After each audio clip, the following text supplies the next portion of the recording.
Hello, my name's Warwick Francis. I'm going to make a no-nonsense dead bait trace. Pretty much most people know how to tie traces, not everyone but most people. The reason I'm doing it is I looked on the internet and there's all sorts of weird and wonderful ways of doing this, and people seem to overcomplicate it. Doesn't need to cost an earth. Very, very easy. Well, the materials I'm using some owner hooks there. They're barbed ones. I'd say semi-barbed are probably better. But I can take the barb off the bottom treble. Wire.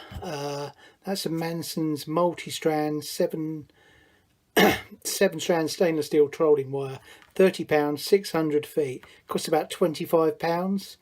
That's going to last you a long, long time. Over 10 years, I should imagine, depending how many traces you go through. Loads of wire. Such a long time ago I bought that. I can't remember when I bought it. When I make a trace, I do a trace audit every now and then and have a look, and I just remake them if they look dodgy. Recycle the hooks. I've got a pile of used hooks over there which I sharpen and carry on using until I part them out.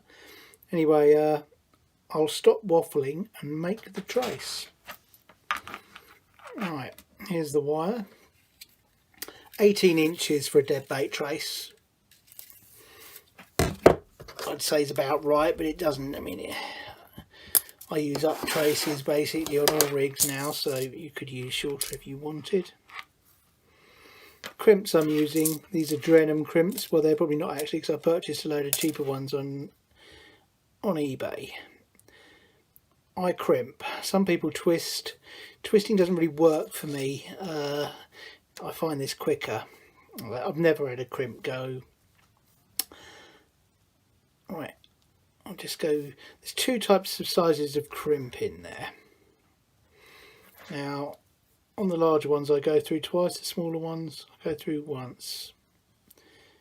Now this one, I'm not sure, but I'm pretty sure I can go through twice on that.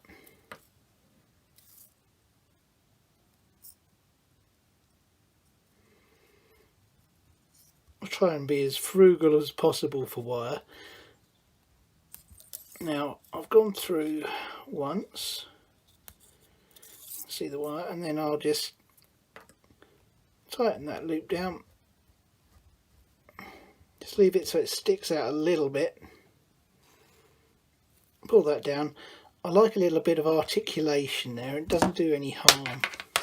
People use sleeves, and I really, really don't get that. They don't really help you catch fish. If anything, a sleeve is actually going to trap water.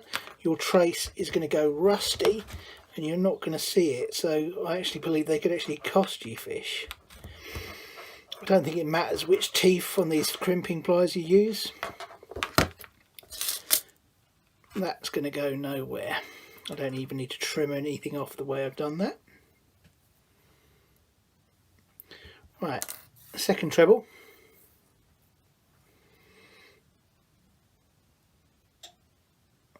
Straightforward knotless knot. Now the gap you have between the hooks is personal preference, depends on the size of your bait. I would use around about that for the dead baits I'm using. I used to use bigger dead baits, but I miss too many fish. Knotless knot, I just go round 3 times.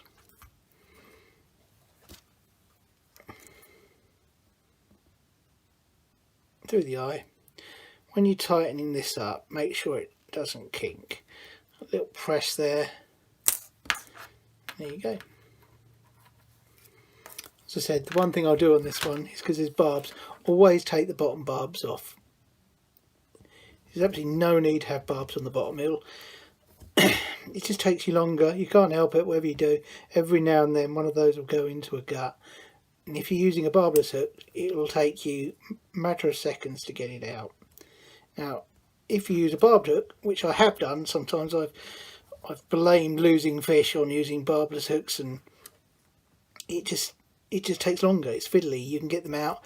When I had a fish this year that I'd set the camera up, I thought it might go 20, but maybe it's an age thing and my eyesight's not as good as it used to be. But I wasn't happy with the time, so I looked at it as I was looking. I thought it's not 20. Didn't bother weighing it. Got it straight back in. Right. This is something I do that's slightly different. Everybody I look at on the internet suggests putting a swivel here. Some people even say a diamond one with.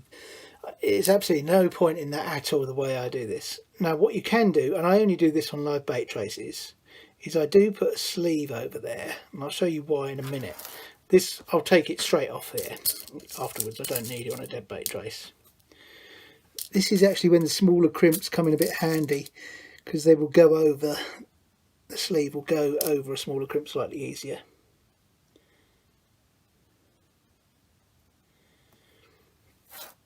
Same thing again. If you can go through twice, go through twice. If you can't go through twice, it's probably the right size and you don't need to. So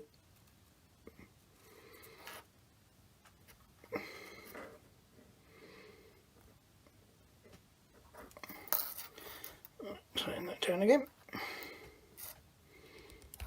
And lots of people are using all sorts of weird and wonderful wires. 49 strands, 20, cost a fortune. I'm sure it's tack. I really can't see that they catch you more fish on this sort of fishing on a dead bait. Having a 49 strand wire, maybe if you're live baiting, it'll give it a more supple. I did 20 odd years ago. I went through a phase of using Caliber Wonder Wire. I was slow trolling one of the first trout water syndicates, and I thought it was giving me an edge. There's the loop in the end there.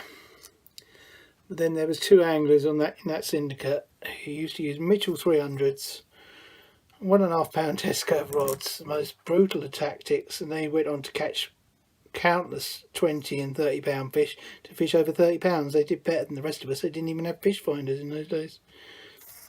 Right.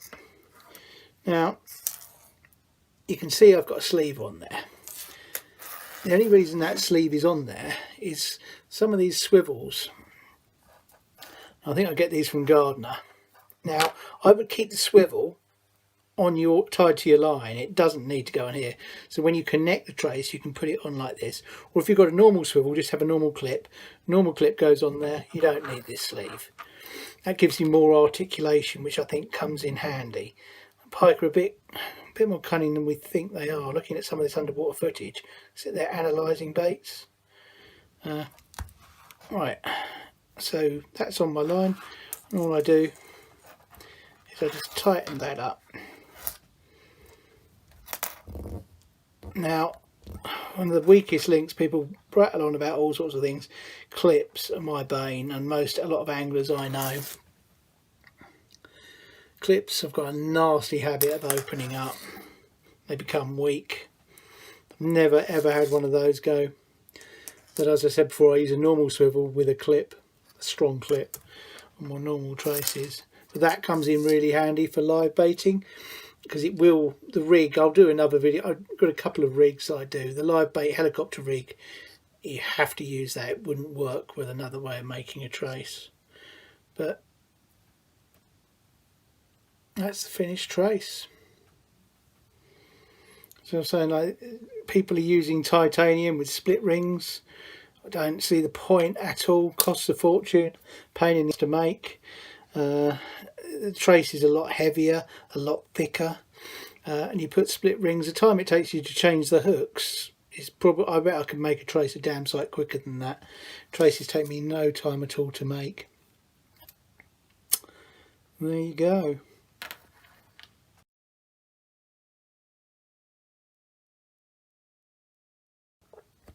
Once the trace is made, I store it on a bit of wadding like that, secured in place with a map pin purchased from the pound shop. I'm sure there's some very expensive wallets for bait storage, but I've got a little box where two of these, one thin, one small, fits in my tackle box really well. The thin one I put my live bait traces, the thick one I put dead bait traces. It's worked for me for years. Regarding any of the bits and pieces I've used, the wire, I'll try and put a link in the description, the Manson's trolling wire. I swear by this stuff. Veals of Bristol. I'm pretty sure it's £25. I'm sure it's £15 the first time. I'm sure I paid £15 for that, and that shows how long ago I bought it. yeah, 30 or 40 pound. Any other items I use in any of the bits and pieces I'm putting together, you can be purchased from Eddie Turner's online tackle shop. Now that bloke has walked the walk. He's a bit of a god, and what he sells has been well and truly tested. He doesn't sell rubbish. Some of his oils are brilliant. I use that, and he sells all sorts of hooks and this and that, floats, and he always gets it out to you the next day, which is brilliant. And if you've got any comments, maybe I'm missing a trick by not using titanium traces and using 2 swivels on my rigs. I mean, everyone's got their own way of doing things, and I'm always open to suggestions. Anyway, hope you enjoyed it. I am planning on making a couple more videos. Do subscribe. All right, cheers.